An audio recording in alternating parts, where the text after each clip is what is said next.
some young investment banker came down from London and explained to all these businessmen, what did you know about modern financial engineering? There were all kinds of new initiatives in financial engineering to create efficiencies and gains. And if you don't know about financial engineering, you better hustle your way over to London and bring your company up to speed. Well, I found myself sitting next to a financial engineer, a well-known financial engineer. And I said, what's all this financial engineering do for the GDP? Nothing, he says. What do you mean, nothing?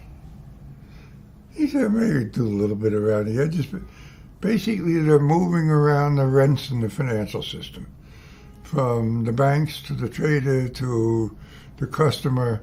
It's not leading to more investment, more efficiency in the whole system. Now let me raise a question, which bothers me. Why? Well, I read about it, the economy isn't doing well. It's doing pretty damn well. Lowest level of unemployment in many years. But the productivity is so slow. Well, that's it's a little slower, but I don't know how good those statistics are when you've had this radical change in the composition of GDP. That what they label as financial market contribution, I forget what term they use, of GDP, has about doubled, if I remember correctly, from 30 years ago. Mm-hmm. It happens to coincide pretty well with the lack of productivity and the lack of income gains for everybody except the top 1%.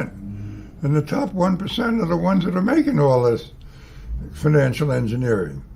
And is that produced real GDP, or is it just squeezed everybody else who lost their job to these guys overseas or elsewhere? I'd like to see some good analysis of that at some point.